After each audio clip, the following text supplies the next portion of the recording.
ونشهد أن لا إله إلا الله وحده لا شريك له ونشهد أن سيدنا وسندنا وحبيبنا وحبيب ربنا وطبيبنا وطبيب قلوبنا ومحبوبنا ومرشدنا ومعشوقنا ومولانا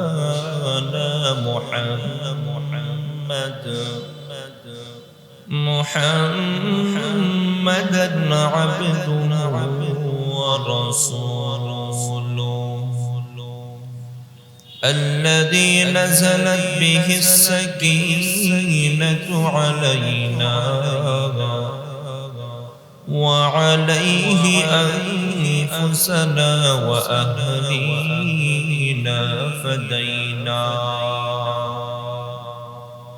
ولولاه ما عرفنا الحق ولا درينا صلى الله تعالى عليه وعلى آله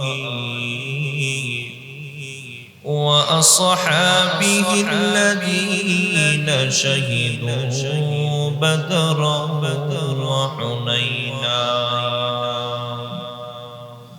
أما بعد فأعوذ بالله من الشيطان الرجيم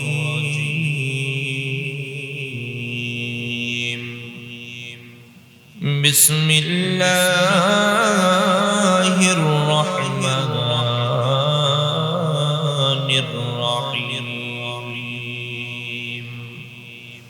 فلما بلغ معه السعي قال يا بني إني أرى في المنام أني أذبحك فانظر ماذا ترى قال يا أبت افعل ما تؤمر ستجدني إن شاء الله من الصابرين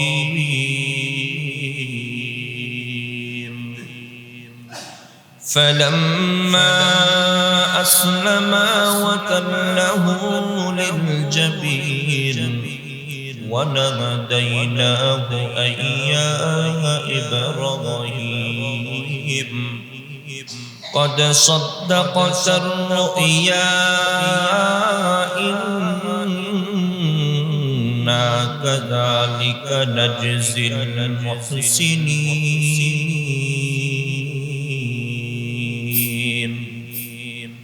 صدق الله مولانا العظيم وصدق رسوله النبي الكريم ونحن على ذلك من الشاهدين والشاكرين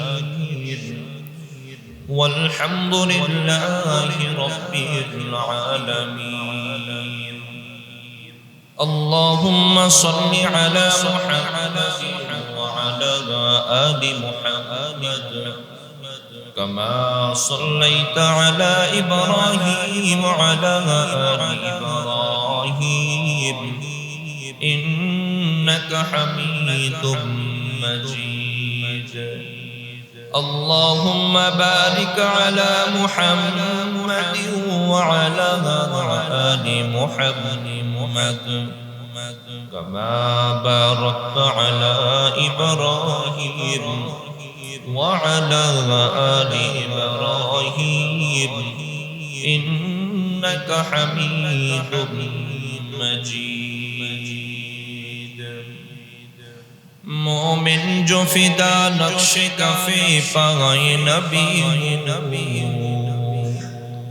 مومن جو فدا نقش کفے پائے نبی وہ زیر قدم آج بھی عالم کا خزینہ ओ ज़ीर क़दम आजो भी आलम का खज़ीना, रग रग में मोहब्बत है रसूल अरबी का, रग रग में मोहब्बत है रसूल अरबी का, जन्नत की खज़ाइन का यही बैअ सलम है, जन्नत की खज़ाइन का यही बैअ सलम है। या रब मेरे आँखों में समा जाए मदीना, या रब मेरे आँखों में समा जाए मदीना, मुद्दत से मेरे दिल में तमन्नाए मदीना, मुद्दत से मेरे दिल में तमन्नाए मदीना। इखलास से कुर्बानी करे मर्द मुसलमान, इखलास से कुर्बानी करे मर्द मुसलमान, तुम शौक से कुर्बानी करो बंदे रहमान, तुम शौक से कुर्बानी करो बंदे रहमान। सुब्हानक ला इल्म लना इल्ला मा अल्लमतना इन्नका अंतल अलीमुल हकीम। अल्हम्दुलिल्लाह, अल्लाह रब्बुल इज्जत आलिशान दरबारे असंख्य गणित शुक्रिया যে আল্লাহ রব্বুল আলামিন আমাদেরকে অত্যন্ত দয়া করে, মায়া করে, মহাব্বত করে, ভালোবেসে আল্লাহর ঘর, দুনিয়ার শ্রেষ্ঠতম জায়গা মসজিদে আল্লাহ রব্বুল আলামিন আমাদেরকে দুনিয়ার সমস্ত ঝামেলা থেকে ফারেক করে আল্লাহর ঘরে আমাদেরকে তার বিধান পালনের জন্য আসার সুযোগ করে দিয়েছেন, তৌফিক দিয়েছেন। এজন্য রবের দরবারে অন্তঃস্থল থেকে দিলের জবানে সকলে একই বাক্যে কালিমাতুশ শুকর পাঠ করি আলহামদুলিল্লাহ। সপ্তাহের দিক থেকে আজকে শুক্রবার, সপ্তাহের শ্রেষ্ঠ দিন, জুমার দিন, সাথে সাথে আজকের দিনের বিশেষত্ব, ফজিলত, মর্যাদা, তারিখের দিক থেকে মাসের গণনায় বছরের শ্রেষ্ঠতম দিন আজকে, বছরের শ্রেষ্ঠতম দিন আজকে। আজকে 9 জিলহজ, আরাফার দিন। তো আরাফা ময়দান কেন্দ্রিক, ওই জায়গা কেন্দ্রিক গতকালকে সৌদিতে অতিবাহিত হয়ে গেছে। কিন্তু যেই দেশে যেই দিন 9 তারিখের চাঁদ উঠবে, নবীর কথা অনুযায়ী ওই দিনই ওই দেশের আরাফা। মানে জায়গায় তো অবস্থান করা হবে ওই দেশের তারিখ অনুযায়ী, কিন্তু ফজিলত কোন দেশের মানুষ কোন দিন পাবে, আমাদের দেশের মানুষটা এই জায়গাটাই ভেজালটা লাগায় ফেলে। মনে করি যে সৌদি আরব তো আগের দিন গতকালকে আরাফা গিয়েছে, তো আমি কেন আজকে করব, আমার তো গতকালকে হওয়ার কথা। ভাই, প্রত্যেক দেশে একই দিনে চাঁদ উঠে না। চাঁদ উঠা হিসাবে আল্লাহ তাআলার পক্ষ থেকে বান্দার উপর আমল বন্টিত হয়, ফজিলত বন্টিত হয়। তো আমার বাংলাদেশের মানুষের জন্য 9 জিলহজ হলো কবে? আজকে। সুতরাং যত ফজিলত আছে 9 জিলহজ এবং আরাফা কেন্দ্রিক আমার দেশে যারা অবস্থান করছি এই মুহূর্তে, তারা আজকেই পাবো। গতকালকে যারা করেছি ফজিলত আছে ভিন্ন, কারণ 9 জিলহজের প্রথম 9 দিনই ফজিলতপূর্ণ, সেই হিসেবে ফজিলত পাইবেন। যেটা বলছিলাম, আজকের দিনটা বিশেষ মর্যাদা রাখে। আলহামদুলিল্লাহ, অনেকেই রোজা রেখেছি। আজকের রোজাটা আল্লাহর হাবিব সাল্লাল্লাহু আলাইহি ওয়াসাল্লাম ফরমান, আমার কোনো বান্দা, আমার কোনো উম্মত যখন আরাফার রোজা রাখবে, এই দিনে রোজা রাখবে, আমি আশা রাখি আল্লাহ রাব্বুল আলামিন তার সামনের এবং পিছনের 2 বছরের গুনাহ মাফ করে দিবেন। কত বড় ফজিলতপূর্ণ কথা, দিনে রোজা রাখলে এত বড় ফজিলত। রাতের ফজিলতের কথাও আছে। প্রতি রাত আমি গতকালকেও মাগরিবের সময় বলেছি, ভাই চেষ্টা করেন না, একটা রাত আপনি যদি আপনার মেয়ের বিয়ে হতো, রাত্রে ঘুমাইতেন না, কত পেরেশানি করতেন, কত চিন্তা করতেন। কিন্তু জীবনটাকে সাজানোর জন্যে, আখেরাতের ঘরটাকে সাজানোর জন্যে, দুনিয়াতে একটু আমল করলে আমার আখেরাতটা সুন্দর হবে, আমার রব মালিক সন্তুষ্ট হবেন, সেজন্য আমি একটু সময় দিতে পারি নাই। অথচ রব আমাকে তার কাছে নেওয়ার জন্য, তার প্রিয় বানানোর জন্য কতভাবে ডাকতেছেন, কতভাবে ডাকতেছেন। বান্দা তুমি আমার প্রিয় হও, তোমাকে যা লাগে আমি তাই দেব তোমাকে। আমার প্রিয় হতে হলে তোমার কাছে, আমার কাছে আসা লাগবে। মসজিদ দিলাম 5 ওয়াক্ত, আমার কাছে যাও, আমার কাছে আসো না। এত করে কে ডাকে? আমার মালিকের মতো আপনাকে আমাকে আর কেউ ডাকে বলেন? আপনি যদি একটা কর্মচারী দোকানে রাখেন, দোকানে কর্মচারীকে প্রথম দিনই শুধু নোটিশ ধরায় দিবেন, তোমার দায়িত্ব হলো 9টা থেকে 5টা, যদি কোনোদিন লঙ্ঘন করো শাস্তি আছে। আপনি দ্বিতীয় আর কোনোদিন বলেন না যে এই সকালে ঘুম থেকে উঠে 9টার সময় কাজে আসো। আপনি নিজে থেকে উঠতে হয়, গোসল করতে হয়, ইউনিফর্ম পরতে হয়, তারপরে কাজে যেতে হয়, অফিসে যেতে হয়। একদিন মালিক বলে দিয়েছে, আমাকে লেটার ধরিয়ে দিয়েছে, আমি সেটা অনুযায়ী বছর কি বছর কাজ করতেছি। অথচ মালিক আমাকে প্রতিদিন ডাকতেছে, আমি ঘুমায়া রইছি, আমাকে সেখানেও ডাকতেছে, আস-সালাতু খায়রুম মিনান নাওম, বান্দা তুমি উঠো, তুমি কেন ঘুমায়া রইছো, তুমি উঠো, তোমার ঘুম থেকে নামাজ। মালিক আমারে ডাকতেছে আর আমি ঘুমাই রইছি। বুঝেন ভাই, একটু বুঝেন। দুনিয়ার কোন কর্মচারীকে প্রতিদিন ডাকে না, তো মালিক আমারে প্রতিদিন ডাকতেছে, একবার না, 2বার না, 5বার ডাকতেছে। তারপরও আমি কোথায় রইলাম? আল্লাহ আমাদেরকে বোঝার তৌফিক দান করেন।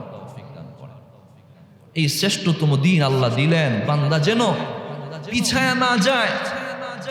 কোন বান্দা আল্লাহ তাআলার কাছে অগ্রসর হতে গিয়ে পিছিয়ে যাবে, এর কোনো সুযোগ নাই। আগের নবীর উম্মতেরা হায়াত পাইতো লম্বা, আমল করতো বেশি, ফজিলতও বেশি, জান্নাতে কি তার আগে চলে যাবে? আমরা এই নবীর উম্মত হয়ে বয়স 60, 70, 80, 90, সর্বোচ্চ 100 পেয়ে কি আমরা পিছায়া গেলাম? না, কখনোই পিছায়া যাই নাই ভাই। আমরা পিছায়া যাই নাই। আমরা বরঞ্চ তাদের চেয়ে আরো বড় সৌভাগ্যবান, তাদের চেয়ে বড় সৌভাগ্যবান। ওই নবীরা এই নবীর উম্মত হওয়ার জন্য দোয়া করছে, আর আমরা দোয়া ছাড়াই আল্লাহ আমাদেরকে এই নবীর উম্মত বানায়া দিছে। আমরা পিছায়া যাই নাই, বরং আমরা আরো সৌভাগ্যবান। আমরা যেন এই সৌভাগ্যটা আল্লাহ বুঝানোর জন্য, ও বান্দা তুমি যে সৌভাগ্যবান, আমি তোমার সৌভাগ্যটা বুঝানোর জন্য আমি তোমারে দিলাম। রমজানে লাইলাতুল কদর দিলাম, যদি একদিন বলে দিতাম লাইলাতুল কদর, তুমি ওই একদিনই ইবাদত করতা। আমি বলি নাই, বরঞ্চ এটা গোপন রাখছি, তুমি 10 দিন ইবাদত করবা, তোমার আমি 10 দিনই লাইলাতুল কদরের সওয়াব দান করব। তারপরও আরো সওয়াব চাও, যাও, বছরে আরো অনেক দিন দিলাম, জিলহজের প্রথম 9 দিন, 10 দিন দিলাম, ঈদের দিন দিলাম, আরাফার দিন দিলাম, আশুরার দিন দিলাম, শবে বরাত দিলাম, শবে কদর দিলাম, আর কি চাও বলো? আমার ভাই, শুধুমাত্র একটাই জিনিসের অভাব। আল্লাহ আমারে সবই দিছেন, আল্লাহ আমারে সবই দিছেন, কিন্তু এই সবটুকু দিয়ে আমি শুধু রবের ইবাদত করে রবের কাছে যাব, এটাই শুধু আমার নাই। আল্লাহ দিন দিলেন, রাত দিলেন, সুস্থতা দিলেন, সবই দিলেন, সচ্ছলতা দিলেন, অবসরের মতো নিয়ামতও দিলেন, সবই আমার মালিক দিলেন। কিন্তু আমি এগুলো ব্যবহার করে যে রবের কাছে যাব, এই একটা জিনিসই আমার না। রবের পক্ষ থেকে সবই আমাকে দেয়া হয়েছে, আমার পক্ষ থেকে রবের কাছে যাওয়ার জন্য, আমার জন্য আমি সেটাই করতে পারলাম, আমার জন্য আমি সেটাই করতে পারলাম। ইবাদত তো আমার জন্য, আল্লাহর ইবাদত করতেছি, সেটা আমার জন্য, আমার ফায়দার জন্য। এই জন্যে আজকের দিনটা খুবই গুরুত্বপূর্ণ দিন। নবী বলেন, খায়রুদ দুআই দুআউ আরাফা। এই আরাফার দিন উম্মত যেই দোয়া করবে এটাই শ্রেষ্ঠ দোয়া। আরাফার দিন যেই দোয়া করবে এটাই শ্রেষ্ঠ দোয়া, এটাই শ্রেষ্ঠ দোয়া। আপনার কি লাগবে? শারীরিকভাবে আপনি অসুস্থ, চান না রবের কাছে? আপনি পারিবারিকভাবে পেরেশানিতে আছেন, চান রবের কাছে এই দিনটা আপনার জন্যে। আজকের এই দিনে চাইবেন, আল্লাহ তাআলা সমাধান করে দিবেন। সন্তান নিয়ে পেরেশানিতে আছেন, ব্যবসা নিয়ে, চাকরি নিয়ে, যেটা নিয়ে পেরেশানিতে আছেন, রবের কাছে চাইবেন আজকের এই দিনটাই আপনার জন্য, আজকের এই দিনটাই সবার জন্য। যা চাইবেন তাই পাইবেন। এখনো যদি না চাইতে পারি, আর কবে চাইবো, কবে চাইবো, কখন চাইবো, কখন চাইবো? এজন্য আমার ভাই, শুরুতেই আলোচনা আজকে এই দিনকে কেন্দ্র করেই হবে। আগামীকালকে আবার ঈদুল আজহা, কোরবানির, এই দুইটা প্রাসঙ্গিকই হবে। তবে শুরুতে আজকে যেহেতু আরাফার দিন, আমরা আমল করব ভাই। আমল কি করব জানি, আমল জানি, আমরা সবাই জানি আমল, আমরা সবাই জানি। 5 ওয়াক্ত নামাজ পড়তে হবে জানি না? 2 রাকাত নফল কিভাবে পড়তে হবে? প্রথম রাকাতে সূরা ফাতিহা, পরে আরেকটা সূরা, রুকুতে গিয়ে তাসবিহ, এগুলো জানি না? সবাই জানি। তাহলে তারপরও তো করি না, জানি তো। সুবহানাল্লাহ, আলহামদুলিল্লাহ, জিকির জানি। যদি বলি সুবহানাল্লাহ বললে আল্লাহর রাস্তায় 100 ঘোড়া, তেজদীপ্ত ঘোড়া আল্লাহর রাস্তায় দান করলে যে সওয়াব, আল্লাহ তাআলা আপনাকে সেই সওয়াব দান করবেন। মাশাআল্লাহ, সুবহানাল্লাহ, এইটা আমি ঠিকই বলবো, কিন্তু অন্য সময়ও যে সুবহানাল্লাহ বললে এই সওয়াবটা আছে, বললাম না তো কোনোদিন। ভাই, শুধুমাত্র বিবেকটাকে জাগ্রত করেন, বিবেকটাকে জাগ্রত করেন। সবসময় যেটা শুনবেন, যেটা জানবেন, আমলের চেষ্টা করবেন, আমলের নিয়ত করবেন। কারণ জানা নাই কোন আমলে আল্লাহ আমাকে নাজাত দিবে, জানা নাই। মুহতারাম হাজিরিন, সম্মানিত প্রিয় ভাইরা, আজকের আরাফা, দোয়া করবেন। তারপরে আরো কি আমল করবেন বলা হয়েছে। আজকে আমি বলবো শুরুতেই ভূমিকায়, দোয়াটা করেন, দোয়াটা করেন। যা চাইবেন, যা দরকার সেটাই চান, সেটাই চান, সেটাই চান। আলোচনা শুরু করার পূর্বে আমার ভূমিকাতে আপনাদের প্রতি একটা বিশেষ আরজ, দোয়া করেন। কারণ দোয়ার মাধ্যমে বান্দার যে তাকদীর আছে, রিজিক আছে, ফিউচার আছে, ভবিষ্যৎ আছে, হি ক্যান চেঞ্জ দেম। সে দোয়ার মাধ্যমে ভবিষ্যৎ তাকদীর পরিবর্তন করতে পারে। বলতে পারেন যে ভাই, আল্লাহ তো আমার জন্য যা আছে সেটা তো ফিক্স করেই দিছেন, তাহলে আমি দোয়ার দোয়ার মাধ্যমে কিভাবে চেঞ্জ করব, পরিবর্তন কিভাবে করবে? বুঝার জন্য মুফাসসিরিন কেরামগণ লিখেন, বুঝে নাও যে আল্লাহ তোমাকে দিবেন হলো 500 টাকা। হ্যাঁ, তুমি দোয়া করছো, আল্লাহ আমার তো 1000 টাকা দরকার। আল্লাহ দিতে পারেন কি না? পারেন। তো বলতে পারেন আল্লাহ তো ফিক্স করে রাখছিলেন 500, তাকদীর আছে 500, দোয়ার মাধ্যমে 1000 পাবো কি করে? তাকদীর, ভবিষ্যৎ তাকদীর পরিবর্তন করব কি করে? মুফাসসিরিন কেরামগণ লিখেন যে তুমি দোয়া করে তুমি 500 কে 1000 বানাইবা, এটাও আল্লাহর তাকদীরে লেখা আছে, এটাও লেখা আছে বেটা। যদি দোয়া না করো তো লেখা নাই যে তুমি দোয়া করবা না, তুমি হতভাগা। বুঝা নিবেন, শুধু এতটুকুই বইসা থাকবেন না যা যা আছে তাকদীর এটাই তুই, ওটা না, ওটা না। দোয়া করেও যে তুমি পাইবা সেটাও তাকদীর আছে, সেটাও লেখা আছে যে তোমার জন্য 500 ছিল, দোয়া করলে তুমি 1000 পাইবা, দোয়ার মাধ্যমে 1000 পাইবা। এই জন্য দোয়া করেন, যা যা প্রয়োজন তাই দোয়া করেন। যদি এটাও না পারেন, দোয়া করেন পয়গম্বর মুসা আলাইহিস সালাতু ওয়াস সালাম যে দোয়াটা করেছিলেন, রব্বি ইন্নী লিমা আনজালতা ইলাইয়া মিন খাইরিন ফাকির। ওগো রব, আপনি আমারে যা দিবেন আমি তারই মুখাপেক্ষী, আমার কি লাগবে এটা তো আপনি ছাড়া আর কেউ ভালো জানে? আল্লাহ ছাড়া আর কেউ জানে? সবচেয়ে ভালো আল্লাহই জানে। আল্লাহ গো, আমার যা লাগবে আপনিই তো জানেন। এই দোয়ার বদলতে মুসা আলাইহিস সালাতু ওয়াস সালাম মিশর ছেড়ে গেছেন, মিশর ছেড়ে গেছেন। রাজত্ব নাই, ঘর নাই, বাড়ি নাই, স্ত্রী নাই, সন্তান নাই। দোয়া করছেন সমুদ্রের পারে, সমুদ্রের পার থেকে দোয়া করতেছেন। আল্লাহ এই দোয়ার বদলতে পয়গম্বর মুসাকে রাজত্ব দিলেন, স্ত্রী দিলেন, সন্তান দিলেন, ঘর দিলেন, বাড়ি দিলেন, সবই দিয়ে দিলেন এই দোয়ার বরকতে।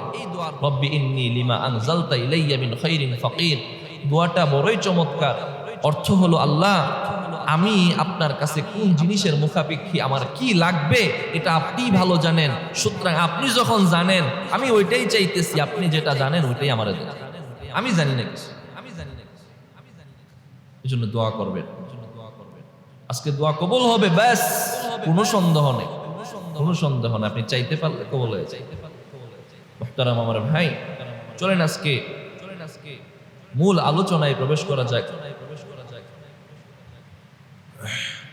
আগামীকালকে, আজকে তো আরাফা 9 জিলহজ, আগামীকালকে 10 জিলহজ ইয়াউমুন নাহর, কুরবানির দিন। কুরবানি, এটা আমরা কুরবানি ঈদ বলেই জানি না, কুরবানি ঈদ, ঈদুল আজহা। আরবিতে এটার আরো নাম আছে ইয়াউমুন নাহর। কুরবানি, আমরা যে বলি কুরবানি, এই শব্দটা উর্দু এবং ফার্সি হলেও আরবিতে এটার ব্যবহার আছে। আরবি শব্দ থেকেও এটা নির্গত, কিন্তু ব্যবহার হয় উর্দু এবং ফার্সিতে। আমি ইতিপূর্বে আরেকদিন আপনাদেরকে বলেছিলাম কুরবানি, আল্লাহ তাআলা সূরা মাইদার 27 নম্বর আয়াতে বলেন ইদ করবা কুরবানা, ইদ করবা কুরবানা। কুরবানি শব্দ এসেছে, এটার অর্থ হলো আল্লাহর রাস্তা। কুরবানি এটা কুরবুন শব্দ থেকে, যেটার অর্থ হলো নিকটবর্তী হওয়া। বলি না করিব, করিব, করিব, নিকটে। মুফাসসিরিনে কেরামগণ লিখেন, আমি আপনি যখন কুরবানি করি, কুরবানিটার মাধ্যমে বান্দা জমিনে আল্লাহর জন্য একটা পশুকে জবাই দেয়, কিন্তু এর অর্থ কুরবানি নৈকট্য লাভ করা, নিকটবর্তী হওয়া। জমিনে পশু জবাই দেওয়ার মাধ্যমে, রক্ত বহানোর মাধ্যমে বান্দা জমিনে থেকেও আল্লাহর নিকটবর্তী হয়ে যায়। ব্যাস, এটা অর্থের দিকে খেয়াল করে কুরবানি, নিকটবর্তী হওয়া। এজন্যেই কুরবানির কোনো কিছুই আল্লাহর উদ্দেশ্য হয় না, না পশুর চামড়া, না গোশত, না রক্ত, এমনকি গরুর দড়িটা যে আছে, রশিটা আছে, রশিটাও কি আল্লাহর কাছে যায়? কোনো কিছুই যায় না। যায় কি? লা ইয়ানালাল্লাহু লুহুমুহা ওয়ালা দিমাউহা ওয়ালাকিন ইয়ানালুহুত তাকওয়া মিনকুম। পশুর রক্ত, গোশত, মাংস কোনোটাই আল্লাহর কাছে পৌঁছায় না। পৌঁছায় হলো তোমাদের অন্তরের একনিষ্ঠতা, খুলুসিয়ত, ইখলাস, তাকওয়াটাই আল্লাহর কাছে পৌঁছায়। আল্লাহ তাকওয়াটাই দেখেন। কারণ আল্লাহর কাছে যেতে হলে দিলটা নিয়ে যেতে হবে। এই জিসিম, এই দেহ তো জমিন খেয়ে ফেলবে। এই শরীর নিয়ে যেতে পারবো? যে শরীরকে তেল পানিশ করতেছেন, যে চুলকে সাবান শ্যাম্পু দিতেছেন, এগুলো যাবে? কোনো কিছুই যাবে না। ওই দিলটা নিয়ে যাবেন। এই জন্যই আমি বলি মাঝে মাঝে, দিলের জমিনকে সাজান, সুন্দর করেন। এটা নিয়েই তো কবরে যাবেন।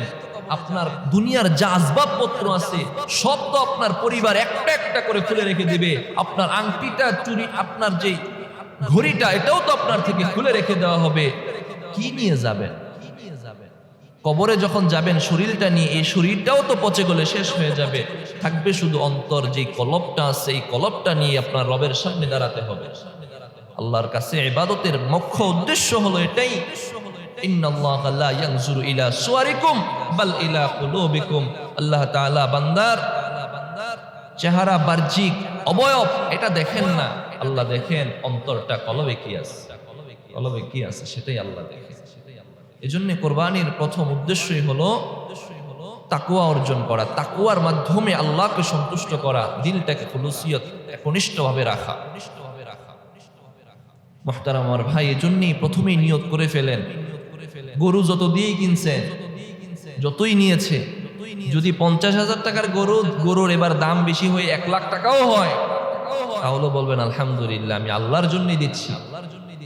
আল্লাহর জন্যে আমি যদি 1.5 লাখ টাকার গরুটা 1 লাখ টাকায় পাইতাম, আপনার সামর্থ্য আছে 50, আপনাকে কেউ যদি বলে যে 1.5 লাখ টাকার গরু 1 লাখ টাকা, আপনি এখনো গরু কিনেন নাই, তো কিনবেন না? 50,000 না থাকলেও হাওলাত করবেন, একটা গরু যখন পাইছি ভালো, তোমার ঈদের পরে টাকাটা দিয়ে দিন, মনে দেও। ওই সময় কেন করতেন? আপনি দুনিয়ার বাহ্যিক দৃষ্টিতে আপনি জিততেন, তাই আপনি কিনতেন, কারণ গোশত বেশি হবে, তাই আপনি কিনে ফেলতেন। কিন্তু আল্লাহর কাছে তো আমার গোশত যাবে না, আল্লাহর কাছে যাবে আমার অন্তর, আমি কি পরিমাণ দিয়ে সন্তুষ্ট আছি, সন্তুষ্ট আছি। এখন যদি 50-টাও 1 লাখ টাকা দিয়ে কিনি, 50 না বেশি দিলাম, যে কোনো কারণবশত, ধরেন না আমি দুনিয়ার বাহ্যিক আমি ঠকেই গেলাম, কিন্তু আল্লাহ তো আমার অন্তরটা দেখবেন। যদি আমি বলি মালিক আমার তো 50 ছিল, তারপরেও আপনার জন্য আমি 1 লক্ষ টাকা দিয়ে দিচ্ছি, মালিক গো আপনি এটা কবুল করে নেন, তাহলে 50,000-এর যে সওয়াব হতো, একই তো তাকওয়ার মাধ্যমে আমি সওয়াব পেয়ে যাব, আল্লাহর নৈকট্য পেয়ে যাব। 50-এর চেয়ে 1 লক্ষ টাকার যে সওয়াব, আল্লাহ সমাজের দিকে আপনার খেয়াল এসে গেছে। কেন? আপনার তো আল্লাহর দিকে তাকানো দরকার ছিল। আল্লাহর দিকে যদি তাকাইতেন, এই বছর দিতে পারেন না, আল্লাহ আপনাদের সামনের বছর দেওয়ার তৌফিক দিয়ে দিত। ব্যাস, নিয়তটা খালেস করে নেন। মুহতারাম আমার ভাই, আজকে সময় তো চলেই গেল। 2টা বিষয়ে কথা বলার ইচ্ছা ছিল। একটা হলো কোরবানি কোথা থেকে আসলো, আমরা কোনটা করছি। 2 নাম্বার হলো আগামীকালকে ঈদুল আজহা। ঈদুল আজহাতেও নামাজের পূর্বে কিছু আলোচনা হবে কোরবানি কেন্দ্রিক। তার আগে আজকে একটু কোরবানির ঈদের দিন যে সুন্নাহগুলো আছে, সেই সুন্নাহগুলো ইনশাআল্লাহ সর্বশেষ জেনে নিব। তার আগে আমরা প্রথমেই জানবো যে এই কোরবানিটা যে আমরা করতেছি, এই কোরবানিটা কোথা থেকে আসলো। দুনিয়ার আদিকাল থেকে পয়গম্বর আদম আলাইহিস সালাতু ওয়াস সালামের সময় থেকেই এই কোরবানির প্রথা বিধান চালু আছে। একদম আদম আলাইহিস সালাতু ওয়াস সালাম থেকে। আদম আলাইহিস সালাতু ওয়াস সালাম ওনার যে সন্তান দুনিয়াতে ভূমিষ্ঠ হতো, জোড়ায় জোড়ায় সন্তান ভূমিষ্ঠ হতো, একই সাথে 2টা করে বাচ্চা হতো, টুইন বেবি হতো। আবার টুইন বেবি হতো, 2টা যে হতো, একটা ছেলে একটা মেয়ে। আল্লাহ কুদরতি ভাবে মিলাই দিতেন, একটা ছেলে একটা মেয়ে। তো এক ছেলে এক মেয়ে একসাথে হতো, পরবর্তী আবার আরেক ছেলে আরেক মেয়ে একসাথে হতো। বিধান আল্লাহর পক্ষ থেকে যে এই যুগলের যে ছেলেটা পরবর্তী যুগলের মেয়েকে বিয়ে করবে, পরবর্তী যুগলের ছেলেটা আগের যুগলের মেয়েকে বিয়ে করবে। বিধান কারণ ওই সময় তো একই পরিবার ছাড়া, ভাই বোন ছাড়া দুনিয়াতে আর মানুষ আছে? আর মানুষ নাই। বিয়ে করতে হলে ভাই বোনকে বিয়ে করা যায় না, বিয়ে করতে অন্য পরিবারে অন্যের মাহরাম ছাড়া। এখন যেহেতু পরিস্থিতির কারণে আল্লাহ তাআলা আল্লাহর বিধান, আল্লাহই বিধান দিয়ে দিলেন এক যুগলের ভাই অপর যুগলের বোনকে বিয়ে করবে। এখন আল্লাহ তাআলার পক্ষ থেকে আদম আলাইহিস সালাতু ওয়াস সালামের 2 যুগলে 2 জন সন্তান আসলো। একজনের নাম হাবিল, আরেকজনের নাম কাবিল। আমরা জানি, তারপরও সংক্ষেপে বলছি। হাবিলের যুগলে যে কন্যাটা এসেছিল ওটার নাম ছিল লিউজা। হাবিল ভালো মানুষ, তার সাথে যেই মেয়েটা আসছিল তার নাম লিউজা। কাবিল পরবর্তী যুগলের, কাবিলের সাথে যেই মেয়েটা দুনিয়াতে ভূমিষ্ঠ হয়েছিল তার নাম ছিল ইকলিমা। এখন আল্লাহর বিধান অনুযায়ী হাবিল পরবর্তী যুগলের বোন ইকলিমাকে বিয়ে করবে, পরবর্তী যুগলের ভাই কাবিল পূর্বের যুগলের বোন লিউজাকে বিয়ে করবে। আল্লাহর বিধান। এখন বিয়ে করতে হলে তারই করতে হইব, কিন্তু বিপত্তি বাঁচছে আরেক জায়গায়। বিপত্তিটা হলো, আমি যদি আপনারে 10 টাকা দেই, আপনি যদি আমার 10 টাকার পণ্য না দেন, আমি কি মানবো? এটা আমার বাহ্যিক, আমাদের বাহ্যিক। তো এখন এই যুগলে হাবিলের সাথে যে লিউজা আছে, লিউজা ছিল দেখতে একটু কুশ্রী, চেহারা সুরত তেমন ভালো ছিল না, কিন্তু কাবিলের সাথে যে ইকলিমা ছিল, ইকলিমা দেখতে খুব সুন্দর। এখন কাবিল ও চিন্তা করলো, আমার সাথে যেটা ভালো হয়েছে, ভালো একটা সুন্দরী আসলো দুনিয়াতে, আমি তারে বিয়ে না কইরা আরেকটারে বিয়ে করবো, কালাডারে কেন আমারটারে দিব আর নজরে কালাডারে কেন আনবো কেন?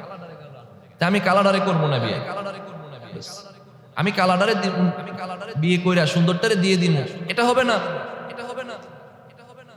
এটা যখন আল্লাহর বিধান, আদম আলাইহিস সালাম বললেন এটা আল্লাহর বিধান, মেনে নাও, কিন্তু কাবিল এটা মানতে নারাজ। আল্লাহর বিধান মানতে নারাজ। বুঝবেন, আমাদের জন্য শিক্ষা থাকবে, আল্লাহর বিধান যেটা আল্লাহর বিধান সেটা বুঝে না আসলেও মানতে হবে। ভাই বোন বিয়ে করা হারাম, বিধান কার? আল্লাহ। ব্যাস, আদম আলাইহিস সালাম বললেন আল্লাহর বিধান, মানতে নারাজ। তারপরও বললেন যখন মানুই না, ঠিক আছে কি করা যায়? আল্লাহ আরেক বিধান দিলেন, কুরবানি দাও, যার কুরবানি কবুল হবে তার সাথে সুন্দরীর বিয়ে হবে। বিধান তো আল্লাহ, চাবিকাঠি ঘোরাই কে? ব্যাস আল্লাহ ঘোরাই। তোমার আমি দেখাইতে চাই দুনিয়াতে আমি চলতেছি, এটা তো আল্লাহ আমারে দেখাইতেছেন যে তুমি এইভাবে চইলা এইদিনে যাইবা। যদি না চলাইয়াই জান্নাত জাহান্নাম দিয়ে দিত, বলতাম যে আল্লাহ কেমনে আইলাম জাহান্নামে, আমি তো থাকলে জান্নাতেই হইতাম। আল্লাহ দেখানোর জন্য দুনিয়াতে যাইয়া যাইয়া তুমি তো এটা করবা, এই কারণেই জাহান্নামে যাইবা। সব তো আল্লাহর পক্ষ থেকেই ফয়সালা। বাস কাবিল কি করবে? সর্বশেষ আরেকটা চলো একটা দেই, প্রতিযোগিতা দেই না। এখন এখানেও আমাদের জন্য আরেকটা শিক্ষা, কুরবানিটা যে তাকওয়ার ব্যাপার। এখন যখন কুরবানির জন্য দুইজনকে আদেশ দেয়া হলো, হাবিল কাবিল। হাবিল ছিল কৃষক, না হাবিল ছিল পশুপালনকারী, সে পশু পালন করত, আর কাবিল ছিল কৃষক। হাবিল সে পশুপালন করত, এর মধ্য থেকে একটা উৎকৃষ্ট মানের সুন্দর, আল্লাহর জন্য করতেছি তো, সুন্দর একটা নাদুস নুদুস হৃষ্টপুষ্ট একটা দুম্বা কুরবানির জন্য উপস্থিত করলো, পাহাড়ের উপরে নিয়ে গেল। আর কাবিল ছিল কৃষক, সে চিন্তা করলো তাই কি কুরবানি দিন। সে কৃষক ছিল, কিছু সবজি, কিছু সবজি নিয়ে গেল, এগুলো আল্লাহর জন্য দিয়ে দিবে। ব্যাস, তখন যখন নিয়ে গেল আল্লাহর জন্য তো কুরবানি দিবে। আমাদের সময়ে না এখন কুরবানি শুধু জবাই করা, পূর্বে এটাও নিয়ম ছিল কুরবানি যে যেটা চাই দিতে পারবে। এখন দুজনেই দিল কুরবানি। দেখা গেল পূর্বেকার নবীর নিয়ম অনুযায়ী হাবিলের যে পশুটা ছিল জবাই করা পশু, আসমান থেকে আগুন এসে এটাকে ভস্ম করে দিয়েছে, জ্বালিয়ে দিয়েছে, এটা কবুল হয়েছে। যেটা কবুল হতো সেটাকে জ্বালিয়ে দেয়া হতো, সেটা কবুল হয়েছে। কিন্তু কাবিল যে নিয়ে গেছিল কিছু খড়কুটা এবং সবজি, সেগুলা যেভাবে সেভাবেই পড়ে রয়েছে। ব্যাস, এখানেও সে হেরে গেছে। নিয়ম অনুযায়ী বিয়েটা হাবিলের সাথে ইকলিমারই হলো, কাবিলের সাথে সে এটা মানতে নারাজ। সে এবার বলে আমি তোমাকে হত্যা করব। সর্বশেষ বাধ্য হয়ে পারবে না, কি করবে? সে কাবিল হাবিলকে সে হত্যা করে দিল, সর্বশেষ হত্যা করেই দিল। ঘটনা অনেক লম্বা, আর অনেক কথা আছে পিছনে, পরবর্তীতে কি হয়েছে, হত্যা করার পর কিভাবে মাটিতে পুঁতে ফেলছে, অন্যদিন ইনশাআল্লাহ বলা হবে। আজকে কুরবানি সম্পৃক্ত যে কথাটা, ওখান থেকে কুরবানি শুরু হয়েছে, সেটা কুরবানির আদি যুগের প্রাথমিক সেই কুরবানি, সূচনা লগ্নের কুরবানি। সেখান থেকে আস্তে আস্তে প্রত্যেক যুগেই কিছু না কিছু কুরবানি ছিল। সূরা হজের 34 নম্বর আয়াতে আল্লাহ বলেন, ওয়ালিকুল্লি উম্মাতিন জাআলনা মানসাকাল লিয়াযকুরু ইসমাল্লাহি আলাইহি। আল্লাহ তাআলা প্রত্যেক যুগের উম্মতদের জন্য কুরবানির একটা বিধান দিয়েছিলেন, যাতে করে এই কুরবানির পশুর উপর বান্দা আল্লাহর নাম জারি করতে পারে। আমরা কুরবানি পশু আল্লাহু আকবার বলে জবাই দেই না, বাস আল্লাহর নাম জারি করতে পারে।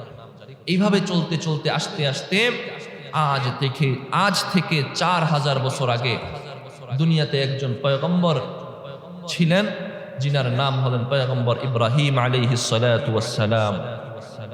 নাম তো শুনেছেন না? চেনেন তো? প্রসিদ্ধ একজন নবী এবং পয়গম্বর ইব্রাহিম আলাইহিস সালাতু ওয়াস সালাম। সুপ্রসিদ্ধ ঘটনা, ইব্রাহিম আলাইহিস সালাতু ওয়াস সালাম তার সন্তান ইসমাঈল আলাইহিস সালাতু ওয়াস সালামকে কুরবানি দিয়েছেন, সেটা থেকে আজকে আমাদের এখানে কুরবানি এসেছে। সংক্ষিপ্ত এই ঘটনাটাও যদি শুরু থেকে বলতে হয়, তাহলে একদম ইব্রাহিম আলাইহিস সালাতু ওয়াস সালামের বিয়ে, 2 স্ত্রী, দাসীর ঘর থেকে ইসমাঈল এবং মনিবের যেই কন্যা ছিল তার সারার ঘর থেকে ইসহাক, সেই কথা টানতে হয়। কিন্তু সময় তো আমাকে সেই সুযোগ দেবে না। যতটুকু 5 মিনিটে সম্ভব হয় আপনাদেরকে সেই ঘটনাটা একটু শোনাতে চাই, শুনবেন ইনশাআল্লাহ? আজকে তো আরাফা, 9 জিলহজ, আরাফার দিন। আমাদের দেশের হিসাবে আমরা সেই দিন হয়তো অনেকেই রোজা রেখেছি, আলহামদুলিল্লাহ। একটু মনোযোগ সহকারে শুনবেন, এখানে আমাদের জন্য কিছু শিক্ষা আছে। এই জন্যই শুধুমাত্র বলতেছি, পয়গম্বর ইব্রাহিম আলাইহিস সালাতু ওয়াস সালাম শিশু অনেক দিন পর একটা বাচ্চা সন্তান পাইলেন না, অনেক বছর পর, 98 বছরে সন্তান পাইছে। সন্তানের বয়সটা যখন 12 বছর, সন্তানকে তো জন্মের পরপরই রেখে আসছেন মক্কার জমিনে, প্রান্তরে, মরুভূমিতে রেখে এখানে চলে গেছে। বয়স যখন কিছুটা বেড়েছে, আল্লাহ তাআলা পয়গম্বরকে বলছেন আপনাকে আরেকটা পরীক্ষা দিতে হবে। ইব্রাহিম আলাইহিস সালাম জীবনে 5টা পরীক্ষা দিয়েছেন, এর মধ্যে একটা হলো এটা। আপনাকে আরেকটা পরীক্ষা দিতে হবে। সে পরীক্ষাটা কি? স্বপ্নে 3 দিন লাগাতার দেখাইছেন প্রিয় বস্তুটা কুরবানির জন্য। একদিন 2 দিন 100 100 দিয়েছেন, কিন্তু কোনোটাই পরবর্তী আবারই স্বপ্ন দেখেন এটাই। তৃতীয় দিন আবারও স্বপ্ন দেখলেন। এই স্বপ্নের প্রেক্ষিতে পয়গম্বর ইব্রাহিম আলাইহিস সালাম এবার মক্কায় চলে আসলেন।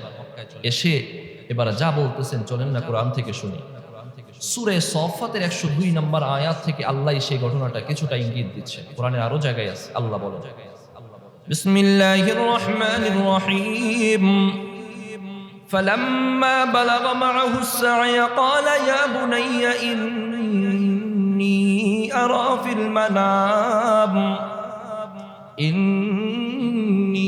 أرى في المنام أني أذبحك فانظر ماذا ترى قال يا أبت افعل ما تؤمر ستجدني إن شاء الله من الصابرين محترم حاضرين পয়গম্বর ইব্রাহিম আলাইহিস সালাতু ওয়াস সালাম বার্ধক্যে একটা সন্তান পাইলেন। সন্তানের প্রতি মায়া মুহাব্বত যেখানেই যান সন্তানকে সাথে নিয়ে যান। আল্লাহ বললেন পয়গম্বর আমার চেয়ে কি আপনার সন্তানের প্রতি মুহাব্বত বেশি হয়ে গেল কি না? পরীক্ষা দেন। পরীক্ষার জন্য সন্তানকে মক্কার প্রান্তরে রেখে আসেন। মক্কার প্রান্তরে সন্তানকে রেখে বাবা সন্তানকে রেখে চলে যাচ্ছেন, কিছু খেজুর এবং পানীয় দিয়ে চলে যাচ্ছেন। সন্তানকে এখানে রেখে যাওয়ার 12 বছর পর আল্লাহ পয়গম্বরকে আবার আদেশ দিলেন, পয়গম্বর আরেকটা পরীক্ষা আপনাকে দিতে হবে। লাগাতার 1 দিন 2 দিন 3 দিন স্বপ্নে দেখাইলেন প্রিয় বস্তুকে কুরবানি দেন। 3 দিন 100 করে উট কুরবানি দিলেন, কোনোটাই ফলাফল আসে না। 4th দিন আবারও স্বপ্নে দেখলেন প্রিয় বস্তুটা আপনি কুরবানি দেন। চিন্তায় পড়ে গেলেন আমার প্রিয় বস্তু কি? আমার তো আমার কাছে সবচাইতে প্রিয় বস্তু হলো আমার সন্তান ইসমাঈল। সরাসরি চলে আসলেন মক্কার জমিনে, এসে বললেন সন্তানকে জিজ্ঞাসা করলেন। সন্তানের আগে মাকে বলতেছেন হাজেরা আল্লাহ তো আদেশ দিয়েছেন আমার সন্তানকে জবাই করার জন্য, তুমি কি বলো? এবার হাজেরা উত্তর দিচ্ছেন ইন্নাহু কানা রাব্বাহু আমরাহু বিযালিকা ফাতাসলিমান লিআমরিল্লাহ। যদি আল্লাহর পক্ষ থেকে বিধান হয়ে থাকে, আল্লাহ আদেশ দিয়ে থাকেন, আমি আল্লাহর আদেশের সামনে মাথা নত করে দিলাম। আল্লাহ যদি আদেশ দিয়ে থাকেন আমি আমার সন্তানকে দিয়ে দিব, কোনো বাধা নাই, নিয়ে যান। এবার সন্তানকে নিয়ে রওনা হচ্ছেন। মিনার প্রান্তরে যখন রওনা হচ্ছেন, কিছু দূর যাওয়ার পর বাবা সন্তানকে জিজ্ঞাসা করতেছেন ফালাম্মা বালাগা মাআহু সা'য়া ক্বালা ইয়া বুনাইয়া।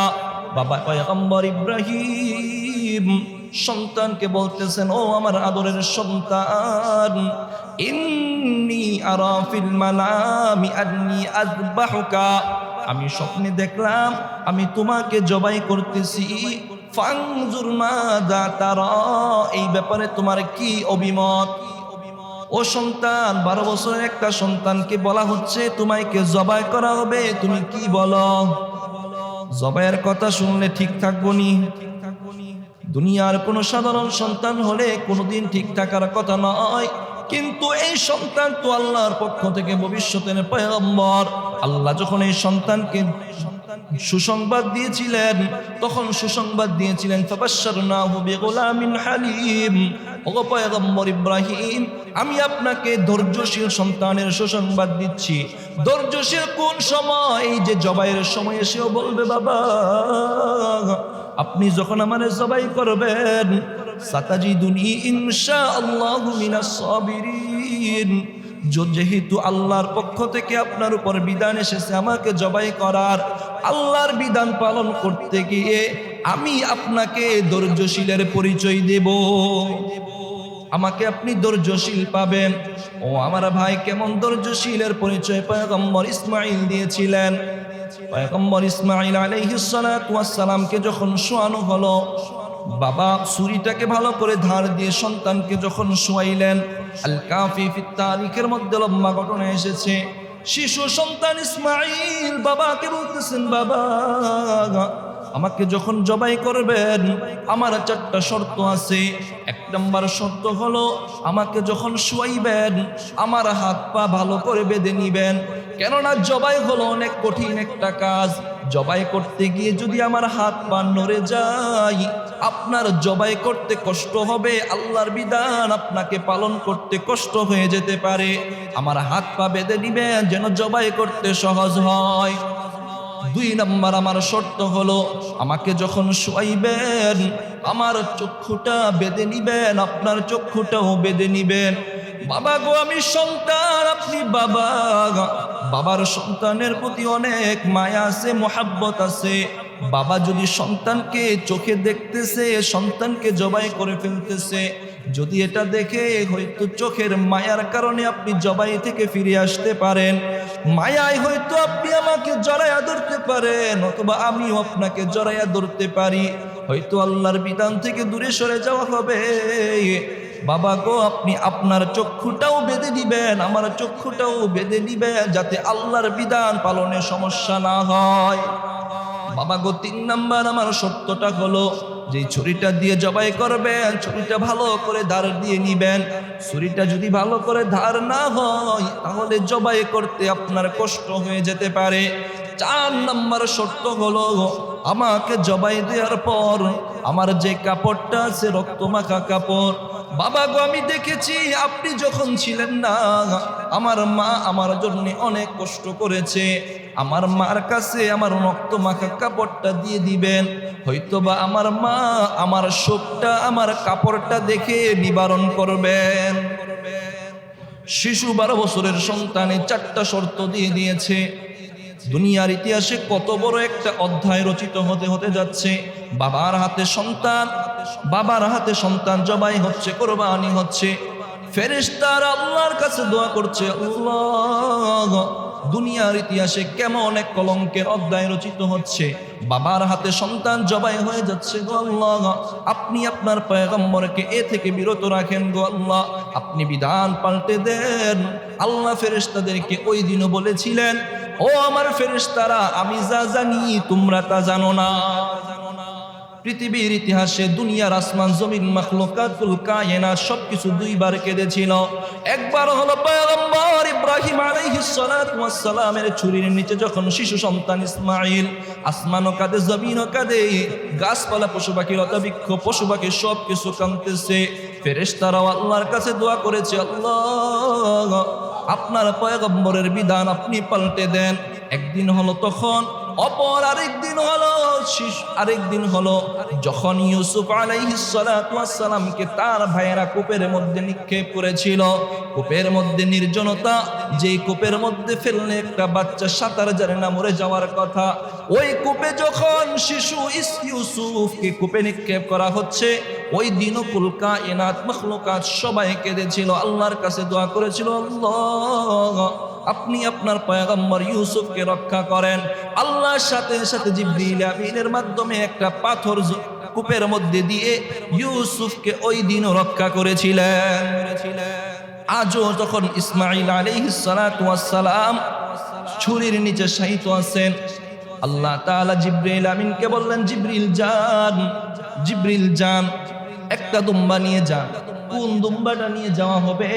ওই যে হাবিল একটা দুম্বা জবাই দিয়েছিল, সেই দুম্বাটা আসমান থেকে আগুন এসে আসমানে উঠিয়ে নিয়ে গিয়েছিল। আল্লাহ বললেন, হাবিলের পক্ষ থেকে যে কুরবানিটা কবুল হয়েছিল, যে দুম্বাটা জান্নাতে আছে, ওই দুম্বাটা নিয়ে যান, আমার ইসমাঈলের পাশে দুম্বাটা রেখে দেন। বাবা ছুরিটা ধার দিয়ে গলায় চালাচ্ছে, কিন্তু ছুরি চলে না, ছুরি চলে না। একবার দুইবার, এবার তৃতীয়বার আল্লাহু আকবার যখন বলে ছুরিটা চালানো হলো, এবার রক্ত ফিনকি দিয়ে চেহারার মধ্যে লাগলো। ভাবলেন জবাই হয়তো কমপ্লিট, আল্লাহু আকবার আলহামদুলিল্লাহ বললেন, কিন্তু তাকায়া দেখেন ছুরির নিচে ইসমাঈল নাই, ছুরির নিচে একটা দুম্বা এসে গেছে। আল্লাহ জানায়া দিলেন, পয়গম্বর কদ সাদ্দাকাতা রুইয়া ইন্না কাযালিকা নাজিল মুহসিনিন, আপনি যে স্বপ্ন দেখেছিলেন স্বপ্ন আপনি বাস্তবায়ন করেছেন। আমি এইভাবেই মুত্তাকিদের প্রতিদান দিয়ে থাকি, আমি এইভাবেই মুত্তাকিদের প্রতিদান দিয়ে থাকি। বাস কুরবানি। ইসমাঈল আলাইহিস তাকায়া দেখে, এবার চোখ খুলছেন, তাকায়া দেখেন ইসমাঈল আলাইহিস সালাম পাশেই দাঁড়ায় রয়েছে। জবাই হয়েছে কি? দুম্বা জবাই হয়ে গেছে। ব্যাস বিধান এখন দুম্বাই জবাই দিতে হবে, পশু জবাই হবে, সন্তান জবাই লাগবে না। যদি সন্তান জবাইয়ের বিধান থাকতো আমরা পারতাম নি? আমরা পারতাম না। বিধান কিন্তু, শিক্ষাটা আমাদের এখানে, বিধান কিন্তু এসেছিল আমাদের প্রিয় বস্তু কোরবানি দাও, আমার প্রিয় বস্তুটা কোরবানি দাও। সুতরাং তাকওয়ার শিক্ষাটা অর্জন করা দরকার, আল্লাহর জন্য কোরবানি হওয়া দরকার। মুহতারাম হাজিরিন, সময় তো এমনি একটু বেশি হয়ে গেছে, আমরা কোরবানিটা দেব ইনশাআল্লাহ। আগামীকালকে আরো একটু আলোচনা হবে না, আজকে এই পর্যন্তই থাকবে। একটা শিক্ষা, দুইটা কথাই মেনে নেন, কোরবানিটা একমাত্র আল্লাহর জন্য দেন, একমাত্র আল্লাহর জন্য, একমাত্র আল্লাহর জন্য। দেখেন আমরা মুখ দিয়ে বলি তো ঠিকই আল্লাহর জন্য, আল্লাহর জন্য তো বলি, কিন্তু লোক দেখানোটা আমাদের, ব্যাস এটা আল্লাহর হস্তে মেহেরবানি করে করবেন না। 2 নাম্বার হলো, আজকের দিনটা যেহেতু গুরুত্বপূর্ণ দিন, আমলি দিন, দোয়া কবুলের দিন, আজকে মেহেরবানি করে দোয়ার মধ্যে কাটানোর চেষ্টা করেন সময়টুকু। আর 2টা মিনিট, আগামীকালকে ঈদুল আজহা, ঈদের দিনের সুন্নতগুলো শুধু পয়েন্টে আমি বলবো, শুধু শুনবেন বেশ। ঈদের দিনে ঈদুল আজহায় কিছু সুন্নত: 1 নাম্বার উত্তমভাবে গোসল করা, 2 নাম্বার উত্তম পোশাক পরিধান করা, 3 নাম্বার সুগন্ধি ব্যবহার করা, 4 নাম্বার পায়ে হেঁটে ঈদগাহে আসা, 5 নাম্বার এক রাস্তা দিয়ে আসা, অপর রাস্তা দিয়ে যাওয়া। প্রত্যেকটারই নবীজি সাল্লাল্লাহু আলাইহি ওয়াসাল্লাম করতেন, দলিল আছে। 6 নাম্বার ঈদগাহ থেকে বাসায় গিয়ে সর্বপ্রথম কুরবানির গোশত খাওয়া। ঈদুল আজহায় সুন্নত হলো ঈদগাহে আসতে গেলে কিছু না খাওয়া, গিয়ে কুরবানির গোশত খাওয়া। খেলে সমস্যা না, এটা তো সুন্নাহ, বাকি করলে ফজিলত আছে, নবী করছে। 7 নাম্বার আস্তে আস্তে উচ্চ স্বরে, পুরুষরা উচ্চ স্বরে তাকবীর বলা, উচ্চ স্বরে তাকবীর বলা। 8 নাম্বার ঈদের শুভেচ্ছা বিনিময় করা, ঈদের শুভেচ্ছা বিনিময় করি না আমরা? ঈদ মুবারক দেই, মাশাআল্লাহ। ঈদ মুবারক আমাদের প্রচলিত ভাষায় ব্যাস দিতে পারেন, কোনো সমস্যা নাই। উৎসাহ করছি না এটা, কারণ উৎসাহ করতে হবে যেটা হাদিসের ভাষা। আমি বলছি সমস্যা নেই। হাদিসের ভাষা হলো, সাহাবায়ে কারাম ঈদের দিন শুভেচ্ছা জানাতেন, তাকাব্বালাল্লাহু মিন্না ওয়া মিনকুম। এটাই হাদিসের শব্দ, নবী এটা দিয়ে জানাইছেন। আব্দুল্লাহ ইবনে ওমর রাদিয়াল্লাহু আনহু বলেন, আমরাও এটা দিয়ে শুভেচ্ছা বিনিময় করতাম।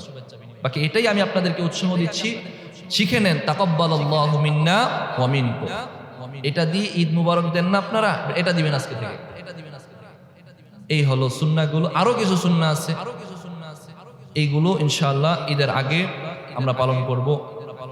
আল্লাহ তাআলা আমাদের আজকের এই দিন, যে কথাগুলো বলা হলো, ফজিলতপূর্ণ দিন এবং